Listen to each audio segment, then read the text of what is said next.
Alam mo bang may mga bagay tayong ginagawa sa ating mga tahanan na nagdudulot ng kamalasan? At ang mga bagay na to ay dapat mong iiwasan para maiwasan mo rin ang mga samot-saring kamalasan sa buhay mo. Umpisahan natin sa iyong tahanan, huwag kang magtatambak ng labahan dahil ang pagtatambak ng labahan ay para mo na rin sinabing natatambakan ka ng negatibong enerhiya sa iyong tahanan. Mas mainam na konti pa lamang ang labahan ay labahan mo na para hindi ito dumami at mag-cause ng maraming negatibong chi.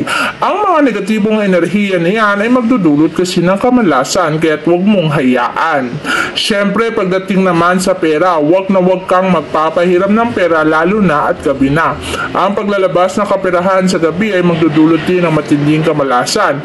Bukod sa gabi, huwag ka rin maglalabas ng pera kapag Monday na. Pansinin mo ang mga Chinese, hindi sila naglalabas ng pera kapag Monday na. Madalas nagpapasunod sila ng weekends para hindi umabot ng Monday. Pagdating naman sa kalinisan ng tahanan, palagi mo iyang panatilihin sapagkat ang isang maduming kabahayan ay nagdudulot ng samot-saring negatibong enerhiya na magpapasok ng matinding kamalasan sa ating mga buhay. Kaya naman huwag mong hahayaan na ang tahanan mo ay sobrang dumi na.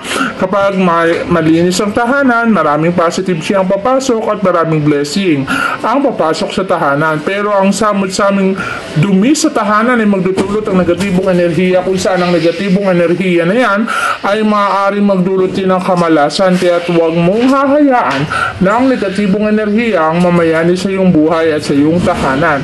Mas mainam na maglilis na ngayon pa lamang para ang buhay mo ay maging magaang at hindi ka dayuhin ng maraming negatibong enerhiya. Ang pagkakaroon kasi ng maduming bahay ay pagkakaroon din ng maraming problema sa buhay dahil nga ang iyong tahanan ay napapalibutan na ng negatibong enerhiya. Kaya naman huwag mong hahayaan ang ganyang bagay para hindi ito mangyari sa iyong buhay. Para sa ganon, naiwasan mo ang mga kamalasan na maaaring idulot sa iyong buhay at nang sa ganon ay hindi ito mangyari sa iyong tahanan. Siyempre, sa paglalagay naman ng rug, huwag mong hahayaan na ang mga rug na ilalagay mo sa iyong bahay ay may naka-indicate na iyong pangalan sapagkat dito sa ating tahanan ang basahan o rug ay tinatapak-tapakan. Kapag kasi naka-indicate ang pangalan mo, indikasyon din ito na para ka na rin nilang tinatapak-tapakan. Kaya huwag mong hayaan. Pagdating naman sa tahanan, mas mainam na ang mga damit mo ay maayos at bago at huwag yung sira. Dahil ang sirang damit ay negative din ang flow ng energy. Bukod sa negative na pagsusuot ng mga damit na sira, ay ang mga sirang salamin ay iwasan din.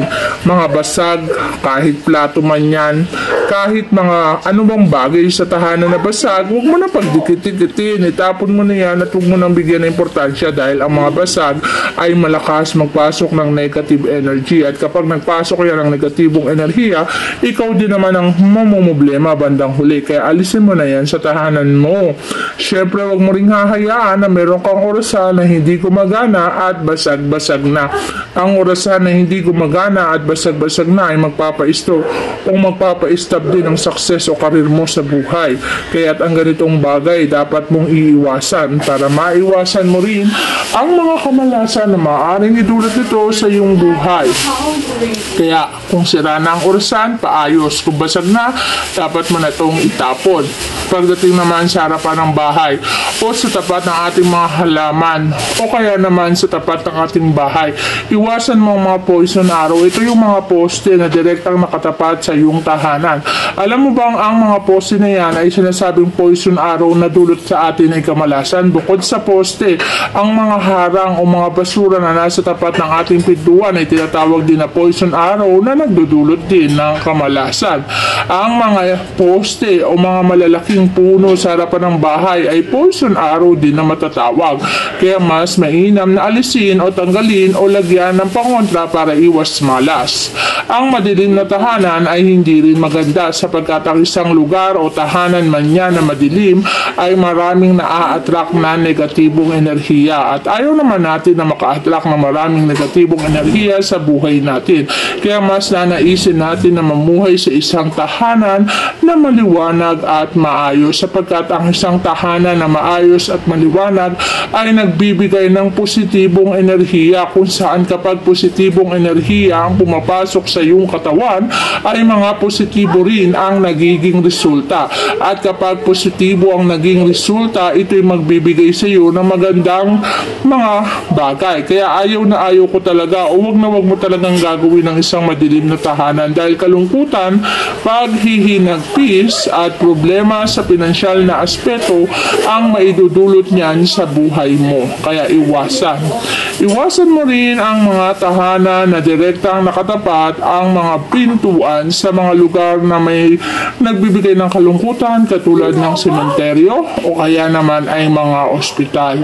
Kapag kasi yan ang nasa harapan ng bahay mo, yan din kasi ang mamamanifest mo kalungkutan.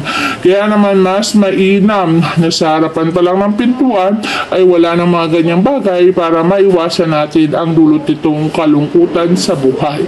Mas mainam na pagbukas mo ng pintuan, ang mabubungaran mo ay isang maaliwalas at maayos na harapan. Para sa ganoon, maging maaliwalas at maayos din ang iyong buhay. Maging maganda ang kahihinat na nito at magiging maganda ang magiging bunga nito sa iyong buhay. Kapag ganito ang uri ng tahanan mo, maliwanag, maayos, malinis, siguradong ang magiging resulta rin nito ay isang maganda, maayos at masayang pamilya. Kapag kasi hindi maayos, madalas ang pag-aaway at pagtatalo. Kapag naman open space o maraming bintana sa bahay mo, nagre-resulta rin yan ng pagpasok ng maraming negatibong enerhiya. Isa ay okay lang, pero sobrang dami ay hindi na maganda. Kapag naman ang tahanan mo ay sobrang luma na, ni wala kang panahong ayusin ito ay magre-resulta rin sa kawalan, lalo na kung ang bintana mo ay sira-sira at pinababayaan mo lamang yan, hindi ito magbibigay ng magandang resulta. Kapag naman ang tahanan mo ay maayos ang kahihinathan ng buhay mo. Kaya naman mas mainam na piliin mo ang isang tahanan na maaliwalas, maayos, yung bang tipong pagpasok mo pa lang sa tahanan ay magiging maganda na ang resulta nito sa iyo. Sapagkat pag ganito ang uri ng tahanan mo, magiging maganda at positibo ang aura mo. Magiging maganda ang pasok ng kaperahan sa iyo. At higit sa lahat, magiging maganda rin ang resulta sa buhay mo. Kapag ganito ang uri ng tahanan mo, siguradong magre-reflect ito sa buhay o sa buhay na mayroon ka. Magiging positibo at maraming blessing ang papasok sa tahanan mo. Bukod sa dami ng blessing, pagdating sa karir mo ay magtatagumpay ka at magiging successful sa lahat ng ginagawa mo. Ikaw ay magtatagumpay.